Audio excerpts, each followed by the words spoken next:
ఇస్తున్నారా? అలాగే ప్రజలకు ఇచ్చిన హామీలన్నీ కూడా నెరవేరుస్తున్నారా? బాబుపై జనం పెట్టుకున్న నమ్మకాన్ని నిలబెట్టుకుంటున్నారా? ముఖ్యమంత్రికి నిజంగానే ఇతర ఆశలేమీ లేవా? బాబు ప్రజల ప్రేమాభిమానాలు చూరగొంటున్నారా? ఏపీలో కూటమి సుపరిపాలన కొనసాగుతోందా? ప్రజలు ఏ మేరకు సంతృప్తిగా ఉన్నారు? డిస్కస్ చేద్దాం ఇవాల్టి ప్రైమ్ డిబేట్లో మనతో పాటు పార్టిసిపేట్ చేస్తున్నారు జనసేన అధికార ప్రతినిధి శివపార్వతి గారు, అలాగే పాదయాత్ర వెంకటేశ్వర రెడ్డి గారు, వైసీపీ అధికార ప్రతినిధి పెద్దిరెడ్డి రవికిరణ్ గారు, బీజేపీ అధికార ప్రతినిధి, మరి కాసేపట్లో మోసిన్ అహ్మద్ టీడీపీ అధికార ప్రతినిధి కూడా జాయిన్ అవుతారు. నమస్తే అండి, వెల్కమ్ టు అవర్ షో. నమస్తే అండి రవికిరణ్ గారు. నమస్కారం మేడం. రవికిరణ్ గారు, ముందుగా మీకు కంగ్రాచులేషన్స్. కూటమి ఏర్పడి ఏడాది పాలన పూర్తి చేసుకుంది. అయితే ఈ ఏడాది పాలన పైన అసలు ప్రజలు కానీ, కార్యకర్తలు కానీ, మీ అభిమానులు కానీ అందరూ కూడా ఈ ఏడాది పాలన పైన సంతృప్తిగా ఉన్నారంటారా? శ్రీదేవి గారు, ముందుగా మీకు ప్యానలిస్టులకి, ప్రైమ్ లైన్ వీక్షకులందరికీ శుభ సాయంత్రం అండి. ఒక నియంత పరిపాలనకి విముక్తి కలిగిస్తూ ప్రజలు ఇదే రోజు 2024న అత్యధికమైనటువంటి మెజారిటీ ఇచ్చి 164 సీట్లతో ఎన్డీఏ కూటమిని ఆశీర్వదించి సేవలందించమని చెప్పి మాకు అవకాశం కల్పించారు. ఈ సందర్భంగా సంవత్సరం పూర్తవుతున్న సందర్భంగా ప్రజలందరికీ ధన్యవాదాలు, అభినందనలు, శుభాకాంక్షలు అండి. ప్రజలు ఏ ఆకాంక్షలతో మా ప్రభుత్వాన్ని ఎన్నుకున్నారో ఆ ఆకాంక్షలకి 100% న్యాయం చేస్తూ మా తొలి ఏడాది చాలా ఒక నిజాయితీగా, ఒక నిబద్ధత గల పరిపాలన, ఎటువంటి భేషజాలకు పోకుండా, తమ అనే భేదం పోకుండా చట్టబద్ధమైన పరిపాలన అందిస్తూ అభివృద్ధి, సంక్షేమం, సుపరిపాలన ఈ 3 సమపాలనలో ముందుకు తీసుకువెళ్తున్నటువంటి ఒక ప్రగతిశీల ప్రభుత్వం ఈ రోజు రాష్ట్రంలో ఉందండి. ఎందుకంటే ఒకటి శ్రీదేవి గారు, రాష్ట్ర ప్రజలకి సంక్షేమాలు కొత్త కాదు. ఓకేనా, గత 30-40 ఏళ్ళగా ఏ ప్రభుత్వం ఉన్నా ఏదో రకమైన సంక్షేమం చేస్తున్నారు.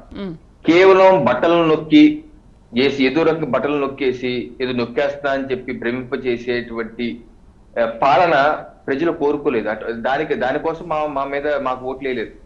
ఒక సుపరిపాలన, ఒక మంచి పాలన, ఏ రకంగా ప్రభుత్వ ఉద్యోగులు కావచ్చు, ప్రభుత్వ పెన్షన్దారులు కావచ్చు, 1వ తారీఖు జీతాలు కావాలి.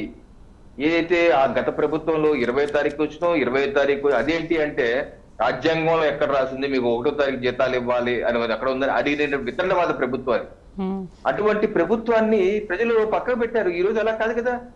అన్ని ప్రభుత్వ ఉద్యోగులు, అలాగే సంక్షేమ ఈ పింఛన్దారులకు కానీ, వికలాంగులకు కానీ గత ప్రభుత్వం ఏం చేసింది? 250 తోసుకుంటూ వెళ్ళారు. అలా కాదు. వచ్చిన మొదటి గడియలోనే 4,000 రూపాయలు 3,000, 4,000 పెంచారు, 6,000 పెంచారు. వికలాంగులకు 6,000 ఇస్తున్నారు. ప్రతి నెల తీసుకెళ్లి చేతికి, ముఖ్యమంత్రితో సహా వెళ్ళి చేతికి అందిస్తున్నారు, ఎమ్మెల్యేలతో సహా తీసుకెళ్లి చేతికి అందిస్తున్నారు.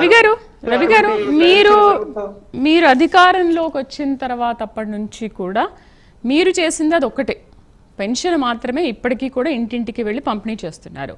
మిగతా 5 హామీలు ఏమైనా సూపర్ 6లో 1 మాత్రమే మీరు చేస్తున్నారు. బట్ మిగతా 5 చేయడంలో విఫలమయ్యారు. మరి దీని పట్ల అంటే కేవలం పెన్షన్ ఇస్తే మాత్రమే ప్రజలు సంతోషంగా ఉన్నారనుకుంటున్నారా? మిగతా ఇంకేమీ అక్కర్లేదా? ఏ విధంగా సంతృప్తిగా ఉన్నారనుకుంటున్నారు? వస్తానండి, సూపర్ 6 కూడా వస్తాను. సూపర్ 6 చెప్పే ముందు ఒక నిమిషం ముందు, ఒక పరిపాలన ఏది, ఒక రైతు తన వరి ధాన్యం అమ్మితే జగన్ ప్రభుత్వ హయాంలో 100 రోజులు దాటిపోయినా సరే తనకి ఖాతాలో డబ్బులు జగన్ ఏం చెప్పేవారంటే, ఆయన ఇదిగో 20 రోజులు మీ అకౌంట్లు వేసేస్తాను, 30 రోజులు వేసేస్తాను, నికాసైన ప్రభుత్వం అనేవారు.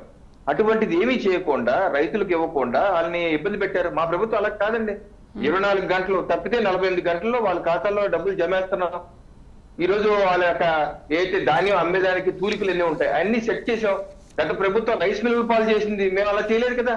అలాగే గ్రామాలలో పంచాయతీలకి నేరుగా నిధులు అందిస్తున్నాం అండి. గత ప్రభుత్వం అలా చేసిందా? వాళ్ళ వైసీపీ పంచాయతీ అధ్యక్షులే ఎక్కువ మంది గెలిచింది, 90% వాళ్ళే గెలిచారు. అయినా సరే వాళ్ళందరూ బయటికి ఎందుకు వచ్చారు? శ్రీదేవి గారు ఆ రోజు ఆత్మహత్య ఎందుకు చేసుకున్నారండి? పంచాయతీ అధ్యక్షులు, సర్పంచులు ఎందుకు ఆత్మహత్య చేసుకుని చెప్పండి ఆ ప్రభుత్వంలో. మరి ఈ ప్రభుత్వంలో అలా జరగట్లేదు కదా. ఎందుకు జరగట్లేదు? నేరుగా అకౌంట్లో వెళ్తున్నాయి డబ్బులు. ఇది సుపరిపాలన. ఏదేంటంటే గ్రామ స్వరాజ్యం అంటే ఇది గ్రామీణ ఉపాధ్యాయ పథకం కావచ్చు, లేకపోతే కేంద్ర ప్రభుత్వం ఇస్తున్న పహార ఆర్థిక సంఘ నిధులు కావచ్చు, లేదా వివిధ సంక్షేమ పథకాలు, మనకి జల్ జీవన్ మిషన్ కావచ్చు, ఇవన్నీ ఒక సిస్టమేటిక్ గా గ్రామ స్వరాజ్ అయితే రోడ్డు చూడండి. ఇప్పుడు గత ప్రభుత్వంలో రోడ్లు ఏ రకంగా ఉంటాయని పక్క రాష్ట్ర ముఖ్యమంత్రులు కూడా మంత్రులు కూడా నవ్వేవాళ్ళు. ఈ రోజు ఆ పరిస్థితి కాదు కదా. ఒక సంవత్సరంలో 25,000 కిలోమీటర్ల రోడ్లు మరమ్మతులు చేసాం, కొత్త రోడ్లు వేసాం, ఇంకా వేయబోతున్నాం. గత ప్రభుత్వం ఏం చేశారండి? సో ఇటువంటి అనేక ఉన్నాయి. మీరు అడుగుతున్నటువంటి లేదా కొంతమంది చేస్తున్నటువంటి సూపర్ సిక్స్ విషయాల్లో కూడా నేను చెప్తుంది ఏంటంటే, గ్యాస్ సిలిండర్ సంబంధించి 3 సిలిండర్లు ఇస్తా అన్నారు, అది వాళ్ళ ఖాతాలో నేరుగా జమ అయిపోతుంది. అలాగే ఈ మాసంలో కూడా తల్లికి వందనం డబ్బులు ఏది ఎంత మంది పిల్లలు ఉంటే అంతమందికి వాళ్ళ ఖాతాలు ఈ మాసంలో జమ అవుతుంది. అలాగే అన్నదాత సుఖీభావ కూడా ఈ నెల వచ్చే నెలలో జమ అవ్వబోతుంది. అలాగే మహిళలకి పల్లె వెలుగు బస్సులు ఉచిత ప్రయాణం, అది ఆగస్టు 15వ తారీఖున అమలు కాబోతుంది. ఇటువంటి అన్ని సూపర్ సిక్స్ అన్ని అమలు చేసుకుంటూ వెళ్తాం. మాకు ఇచ్చింది 5 ఏళ్ళు శ్రీదేవి గారు, 5 ఏళ్ళుగా. గత వైసీపీ ప్రభుత్వంలో కూడా 2014 నుంచి 20 లోపు అన్ని అమలు చేశారంటే ఏమి చేయలేదు కదా. సో ఆయన అమలు వాళ్ళు ఆ ప్రభుత్వాన్ని ఒకసారి గుర్తించుకోండి. 5 ఏళ్ళు అంటే రవి గారు ఇప్పుడు ఒక్కొక్క 1 year కి ఒక్కొక్క పథకం ప్రవేశపెడుతూ వెళ్తూ ఉంటారా, ఆ పథకం ఇస్తూ ఉంటారా ఏంటి? ఇప్పుడు 1 year కి ఒక పెన్షన్ మాత్రమే ఇచ్చారు, 1 year ఒక పెన్షన్ మాత్రమే ఇచ్చారు. ఇప్పుడు నెక్స్ట్ ఇయర్ లోకి అడుగు పెట్టారు, నెక్స్ట్ ఇయర్ ఇంకొక పెన్షన్ ఇంకొక పథకం ఇస్తారు, ఆ నెక్స్ట్ ఇయర్ ఇంకో పథకం ఇస్తారు. అలానా ఏంటి మీ ప్లాన్ ఏంటి అసలు? అహ్మద్ గారు కూడా మాట్లాడతారు దీని గురించి. శ్రీదేవి గారు, మీ ప్రశ్న అడిగే ముందు నేను ఆల్రెడీ సమాధానం చెప్పేశాను. ఏం చెప్పాను సమాధానం? 1 మీరు అన్నట్టు పెన్షన్ అమలైంది, 2 మహిళలకు దీపం పథకం అమలు అయిపోతుంది. మీరు అదే కౌంట్ వేయట్లేదు శ్రీదేవి గారు, అమలు మిగతా కూడా నేను చెప్పాను. తల్లికి వందనం ఈ నెలలో అని చెప్పాను. నేను 2027, 2028 అనలేదు. అలాగే అన్నదాత సుఖీభవ 2028, 29 అనలేదు నేను, వచ్చే మాసంలోనే అమలు అవుతున్నాను. అలాగే ఉచిత బస్సు పల్లె వెలుగు 2029, 30 అనలేదు నేను, ఆగస్టు 15, 2025 అన్నాను. సో ఇంకోటి మనం గుర్తుపెట్టుకోవాల్సిన 2019, 2020లో శ్రీదేవి గారు ఆ ప్రభుత్వం వచ్చినప్పుడు ఏం చేశారంటే, ఇసుక చూడండి, ఆ రోజు వాళ్ళ సాక్షి పేపర్ లో వేసిందే 11 జూన్ 2019 ఇసుకని ఆపేశారండి. ఇసుక ఎక్కడ తవ్వటానికి లేదు, ఆపేస్తే నెలల తరబడి ఆపేస్తాయండి. 100,000 మంది భవన నిర్మాణ కార్మికులు ఆత్మహత్యలు చేసుకున్నారండి. భవన మహిళలు ఎంతమంది ఆ రోడ్లు పడ్డారు, లక్షలాది మంది రోడ్లు పడ్డారండి. ఈ సంవత్సరంలో 2024, 25లో ఏ ఒక్క కార్మికుడు ఆత్మహత్య చేసుకున్నారండి, రోడ్డును పడ్డారండి. ఇసుక ఉచితంగా అందించట్లేదండి. భవన నిర్మాణ కార్మికులు ఎవరిని ఇబ్బంది పడుతున్నారండి. ఆ టైంలో 2019, 2020లో మేమంతా జోడి పడ్డాం. ఆ భవన నిర్మాణ కార్మికులు ఆదుకుంటుంది. అటువంటి ఆహాకారాలు, అటువంటి భయానక పరిస్థితులు ఈ రోజు ఈ సంవత్సర కాలంలో జరిగింది. అందుకని సుపరిపాలన జగన్ ప్రభుత్వం 2019, 2020 చూసుకుంటే దార్శిక పరిపాలన, 2024, 2025 చూసుకుంటే ఒక ప్రగతిశీల సుపరిపాలన. ఒకసారి కంపేర్ చేసుకోవాలి. సో ఆ రకంగా అన్ని సిస్టమ్స్ సెపరేట్ చేస్తున్నాం. ఆయన జగన్మోహన్ రెడ్డి గారు అన్ని వ్యవస్థలు నిరుపేదం చేశారు. మేము అన్ని సెట్ చేసుకుంటా ముందుకు వెళ్తున్నాం. అలాగే ఉద్యోగ కల్పనకి పెట్టుబడులు కూడా 10 లక్షల కోట్ల మేర పెట్టుబడులు సాధించావు. కొన్ని గ్రౌండ్ అయ్యాయి, కొన్ని గ్రౌండ్ అవ్వబోతున్నాయి. చెప్తారండి. ఈ రకంగా అన్ని